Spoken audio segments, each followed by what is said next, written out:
Olá a todos, eu me chamo Lucas Schipper, eu sou fisioterapeuta formado pelo IPA e também sou aluno de mestrado no PPG Ciências da Saúde e hoje eu vim falar um pouco com vocês sobre o papel das células imune no reparo tecidual. Antes de iniciar, eu vou fazer uma questão para vocês e fazer um questionamento para vocês refletirem. A gente escuta muito falar de inflamação, né, na fisioterapia. Eu gostaria que vocês pensassem se é bom ou ruim que o nosso paciente inflame. Vamos pensar num paciente sem nenhuma doença crônica, se é interessante ou não que esse paciente inflame. Bom, o sistema imune ele é formado por diversas moléculas, células, tecidos e órgãos que eles atuam de forma integrada para identificar e eliminar os antígenos e os agentes estressores que não pertencem ao organismo, como os não próprios e os próprios. Os não próprios podem ser vírus, bactérias, parasitos, células danificadas, moléculas e estruturas alteradas, e os próprios são as estruturas do organismo. Esses mecanismos eles necessitam de uma coordenação precisa entre os tipos de células e mensageiros moleculares para que a diferenciação entre o próprio e o não próprio ocorra de forma a evitar danos prolongados e evitar qualquer risco severo ao organismo. Bom, no sistema imune, funcionalmente, ele é dividido entre imunidade inata e imunidade adaptativa.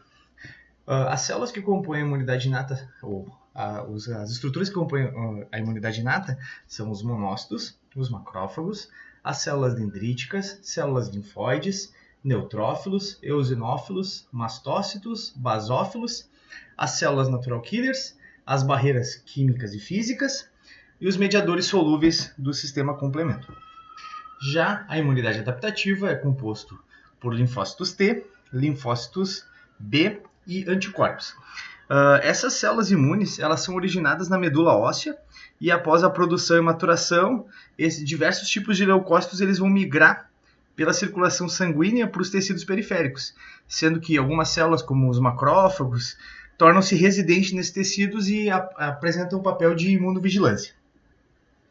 Já as citocinas, elas são secretadas por leucócitos e por tecidos metabólicos, com a função principal de potencializar ou regular a resposta imune.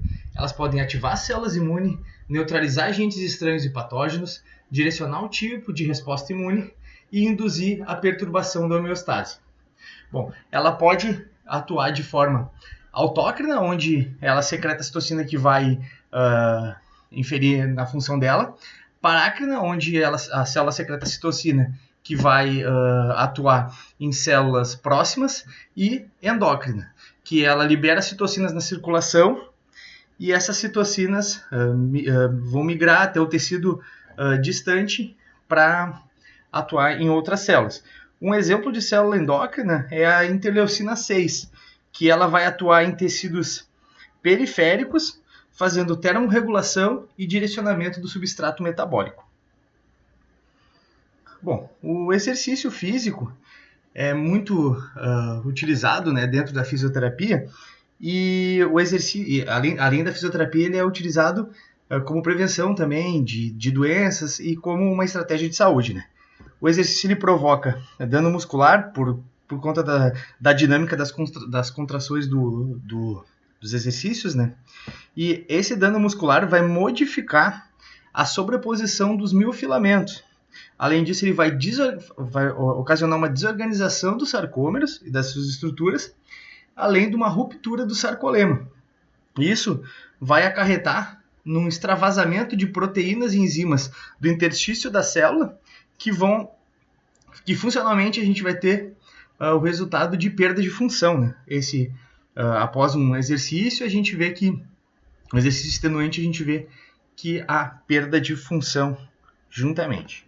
Bom, dentre os tipos de exercícios que se tem, o exercício concêntrico ele não apresenta grande relação com dano muscular. Isso a gente consegue ver bem mais no exercício excêntrico e no exercício isométrico. Isso ocorre devido à tensão mecânica que o exercício excêntrico e o exercício isométrico acabam gerando em cima das estruturas, né?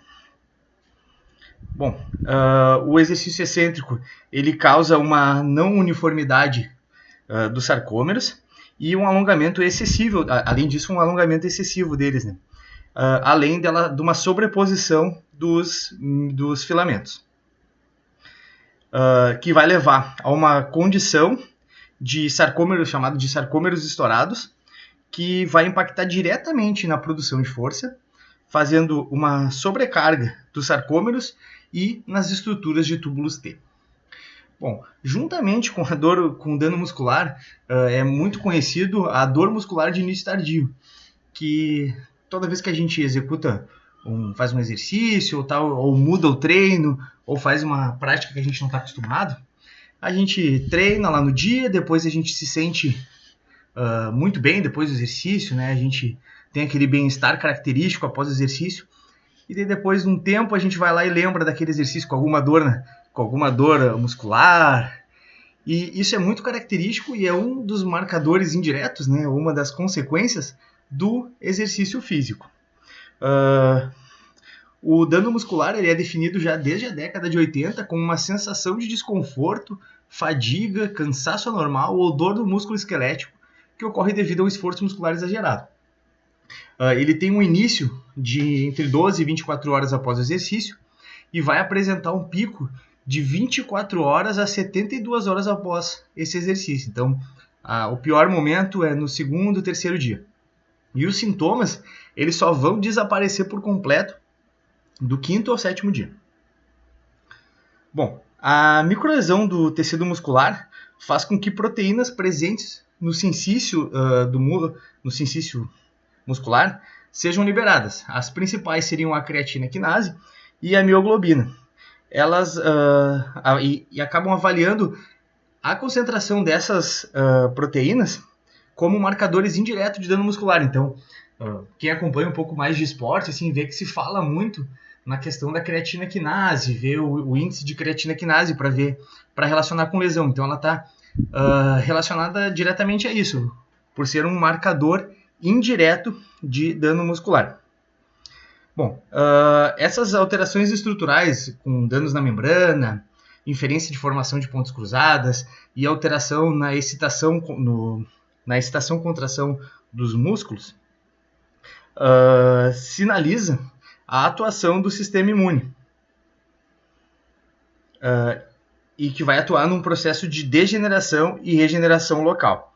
Bom, as respostas inflamatórias inicialmente elas são marcadas por uma neutrofilia inicial, com mobilização de células natural killers e de linfócitos, além de secreção de citocinas pró e anti-inflamatórias, que são importantes na coordenação da fagocitose e na digestão do antígeno, além de ativar e regenerar por meio de transcrição gênica. Bom, esses danos estruturais do músculo, nas membranas, nas pontes cruzadas e ocasionando a diminuição da excitação-contração, eles perduram por um período entre 1 e 3 dias e podem permanecer de 6 a 8. Se a gente lembrar uns slides anteriores, foi onde eu mostrei a relação com a dor muscular de início tardio, né? A dor muscular de início tardio também tem um pico no segundo ao terceiro dia. Então, tem uma correlação direta ao dano das estruturas com a dor muscular tardia. Além disso, a força também é impactada por conta dessas alterações das estruturas. O que se sabe na literatura? Que exercícios que tenham um resultado de redução de 20% da força máxima necessita aproximadamente 2 dias de recuperação. Já exercícios com 50% de redução da força máxima precisam até 7 dias. A gente pode ver aqui nesse gráfico que quanto mais extenuante o exercício, mais tempo o organismo demora a se readaptar e regenerar, né, em relação ao estímulo. Bom,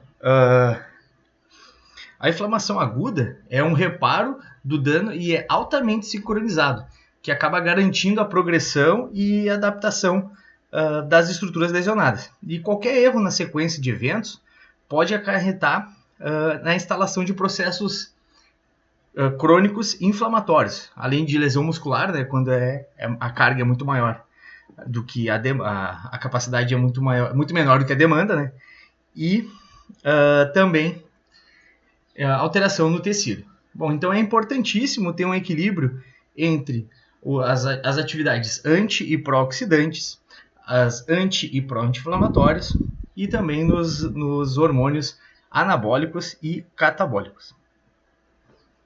Bom, as fases da regeneração muscular são definidas em 3, a parte de degeneração, regeneração e remodelamento. Juntamente, as fases da inflamação trabalham também junto dessas fases da regeneração, onde a gente tem uma primeira fase com um aumento de neutrófilos e macrófagos do tipo M1, que são os macrófagos pró-inflamatórios. Já uma segunda fase nós temos os macrófagos M1 ainda, com as células TH1 e os linfócitos CD8. E já numa fase de remodelamento a gente consegue ver mais os macrófagos M2, de perfil M2, de fenótipo M2, que seriam macrófagos anti-inflamatórios, e as células T reguladoras. Bom, lesões nas estruturas das células, a célula muscular, como o sarcolema e o retículo sarcoplasmático, eles vão acabar ativando as vias intracelulares que favorecem a secreção de mediadores inflamatórios, que são conhecidos como eicosanoides. Que dos eicosanoides nós temos as prostaglandinas, prostaciclinas e leucotrienos. E por conta disso,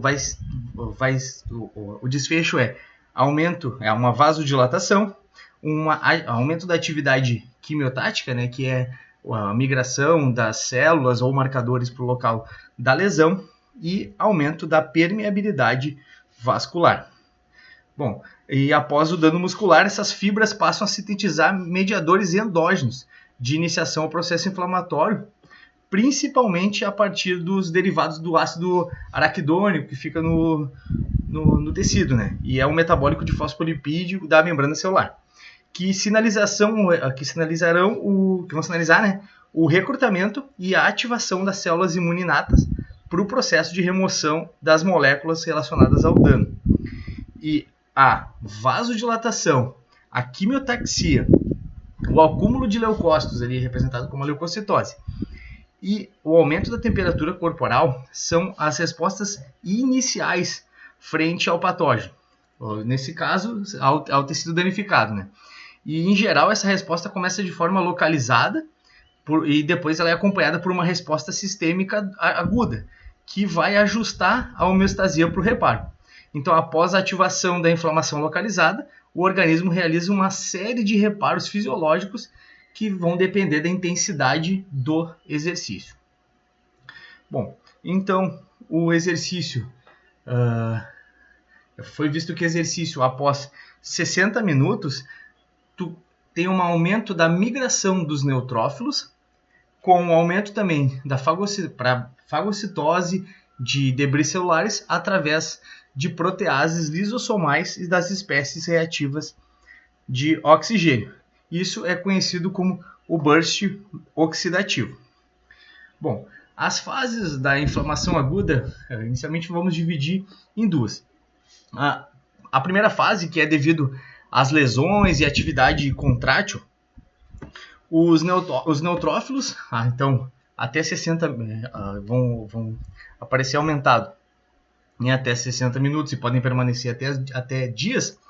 Eles vão promover a lesão e degradação do tecido, né? E embora essa lesão e atividade contrátil possa ser importante, a citotoxicidade também pode ser mediada por agentes extracelulares, como os padrões moleculares associados ao dano, as famosas DUMPs, e quimiocinas. E de modo que essa regulação que a ação das DUMPs e das quimiocinas vai regular as espécies reativas de oxigênio para evitar ações a outras células não lesionadas.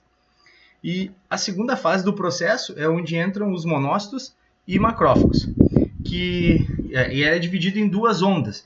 Uma primeira onda de 24 a 48 horas, onde vai ser especificamente para remoção, e uma de 48 a 96 horas com o objetivo de reparo. E os macrófagos, eles se mostram fontes indutoras importantes de citocinas, fatores de crescimento e radicais livres. Além disso, os linfócitos também participam desse processo inicial da inflamação, onde eles vão aumentar a população através da expansão clonal e atividade proliferativa,